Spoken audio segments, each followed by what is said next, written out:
Hey everyone, this is Jane with Barlow Herbal, and happy Sunday, June 26th of 2020. What a week. What a week this has been. I was almost kind of like, what should I get on and say that can feel motivating and feel inspiring and feel like, wow, we are going through the most crazy time in human history. There's been a lot of things happen this week that are polarizing and divisive. And I, of course, didn't want to come on and give my opinion, or I've had discussions with people about things that are going on that are so divisive, and I there's a piece of me that kind of thinks some of this is on purpose to divide us and to make us keep fighting with each other, when most of us, I would say the huge majority of us, have this core of common sense and this core of what we know feels right for us and feels right for us collectively. I think that we need to stay strong and steadfast and realize that there are bigger things at play here, and that it's not as bad as we think. Okay, so that's just as far as I'm going to go with that. So what I settled on this beautiful Sunday is a list of 6 things that my nephew Ben put into an email he sent to his list this week. And I just thought it would be really awesome for me to just tell you these 6 things that'll help you move forward, help you stay positive, help you realize that we have control over our beautiful lives. So I'm just going to go through these really quickly and let you get about on your business for this Sunday. And besides, later today I have a birthday dinner for my grandson who turns 9, which is awesome. I think we need to get down to the basics and really look at our lives and all the things that we do have and all the blessings we have too, right? Okay, so the first one on this list is how you start something creates momentum that is hard to reverse. So think about this. If you get up in the morning and you immediately reach for your phone and you start scrolling on social media, okay, immediately you're starting your day in a reactive mode. Now this might be turning on the TV, it might be watching the news. And what happens is you start this snowball rolling for what your day is going to look like.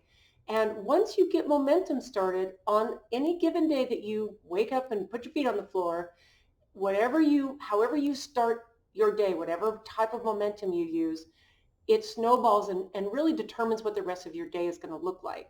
So if you get out of bed, you hydrate, you get a quick workout in, maybe you do yoga, maybe you meditate, maybe you make yourself a smoothie, maybe you make yourself a cup of tea or a cup of coffee, you have some quiet time, even if it's for 10 or 15 minutes, your day is going to start much differently than if you just simply reach for your technology and start scrolling mindlessly through social media, or maybe there's a YouTube channel that you love and you just start mindlessly doing that.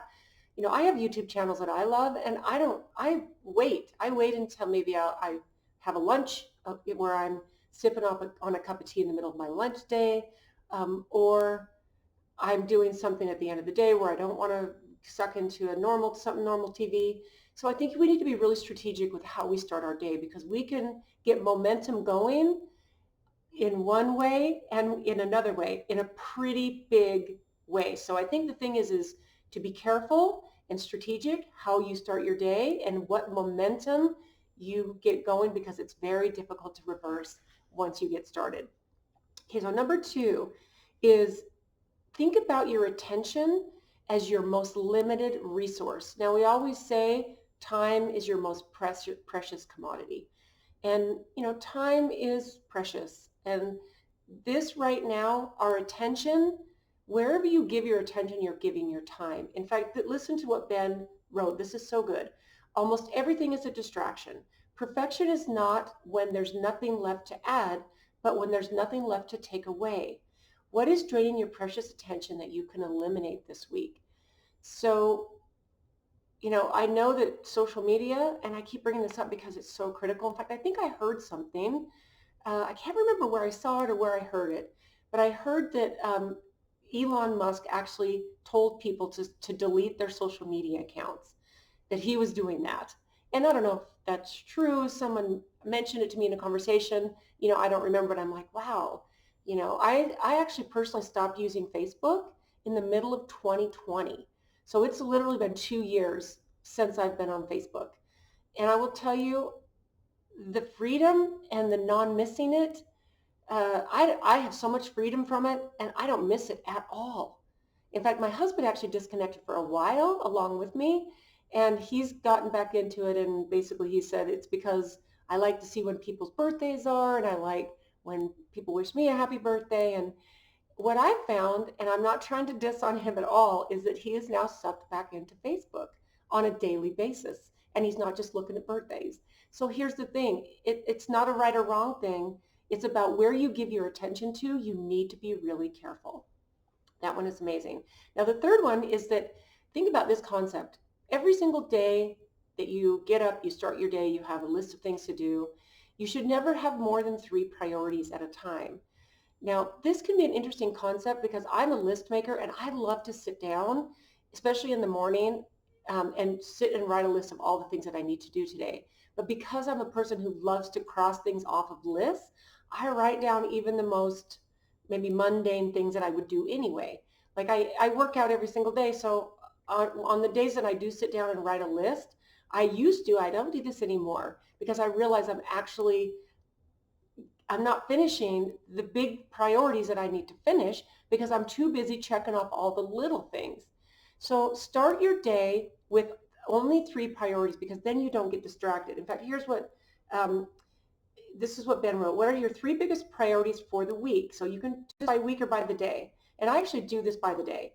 Prioritize the important rather than the urgent. So the urgent things you're going to do anyway. The urgent things you're always going to do, or you can always delegate. You could always delegate urgent things. And I think that can be true for most of us. Make your 3 priorities your biggest focus and let everything else fade away. So I think we get distracted by the little things. Okay, now this next one, number 4, this is improve your inputs. Now this is cool. Ben loves to say this, and I think I've heard him say this on several videos. I know he said it in a couple of his books. Your input shapes your outlook, and your outlook shapes your output. So think about that. Your input, what you put in, what you read, what you watch, what you listen to, who you talk to, the input that you get shapes your outlook. And we all know this is true because our perspectives are based on what we let into our space, our awareness, our mind, this is where we give our attention. And whatever your input is, it shapes your outlook, and then your outlook is going to shape what you put out to the world. So if you are always watching, listening to things that you know are true, maybe it's just reconfirming your belief system, maybe it's reconfirming the facts of what you know is happening in the world, and you're just getting more and more and more of that, not only is your outlook going to be totally one thing, but what you're going to put out to the world, your output, what you're going to create and give to the world is going to be shaped by everything that you let in to your attention, your sphere, your mind. So, I would really, really be strategic about what you let in. It seems like there's a nice little theme going on here. Okay, now number 5, this one is good. And I've talked about this before, but this is a really good time to bring this up. It's better to be prolific than perfect. Now think about that. There's something you want to do. Think about how much better you get at whatever it is that you want to do, even if it's just something you love and you don't mind doing over and over and over, and maybe it's not as good as you'd like it to be.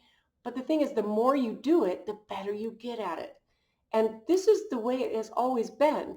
I think it's that really rare person who maybe drops into this life and they're like Mozart, or they're like someone who's gifted from when they're 5 years old and they can play the piano like a master. And you always hear about these geniuses every now and again. But for the vast majority of us, it's something that we have to keep practicing at. And the thing is, if we're waiting for the day, the time, the week to get perfect, what happens is we end up not doing it. And it's just better to be prolific than perfect. And I find that is so true, that everything I've ever done, if I wait, the time is never going to happen. It's never going to be perfect. So if you're waiting for the right day to exercise, to finally start walking, finally start swimming, finally start hiking, finally start dancing or bowling or whatever it is that you want to do, if you're waiting for the day to be perfect when maybe you have a little more time, or maybe you um, didn't sleep in as late as you wanted to, or maybe, I mean, we all have a million excuses, and it's just better to get started and be prolific rather than perfect. Okay, the last one. This one is really good. This one, he titles number 6 is Outward Focus. And I want to read this to you because I think this is really good. Never let a goal be accomplished.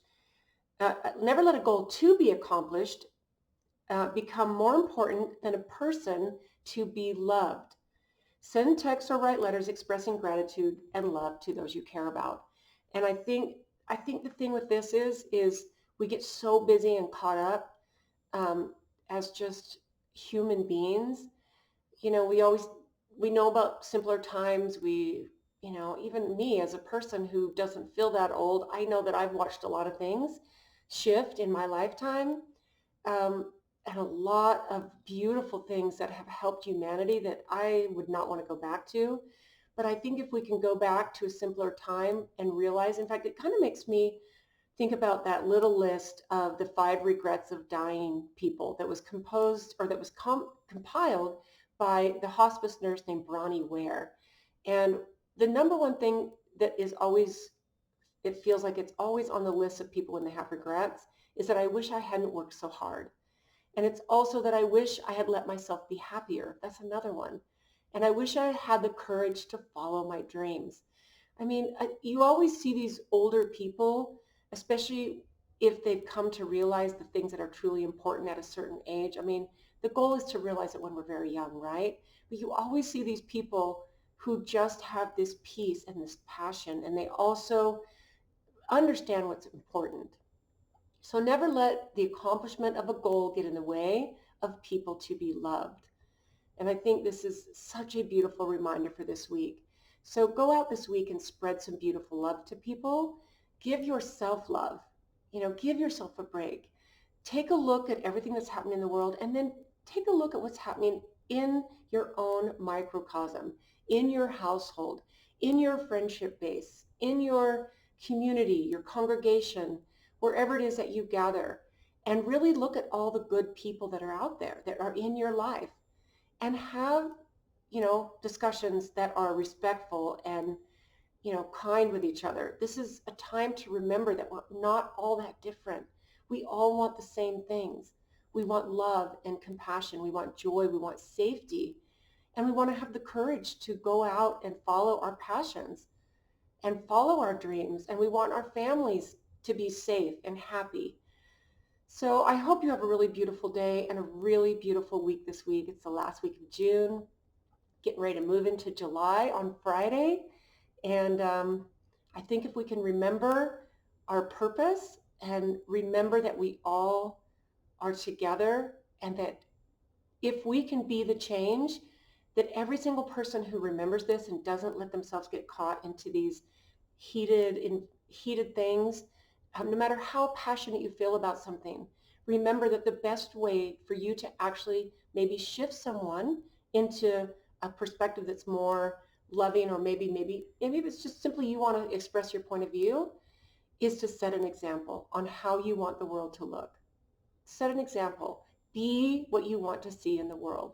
And that is the way that we continue to walk through this incredibly pivotal, beautiful time for humanity. So thank you so much for being there, you guys. If you like this video, please grab a thumbs up on it and comment. It always helps the algorithms when you comment and you put a thumbs up on it. And, the more people we can reach and spread messages of hope and love, the better, the better. So thank you again for being there. Thank you again for everything you're doing to make the world a better place. I see you and I appreciate you. Have a beautiful day, and we'll talk to you soon.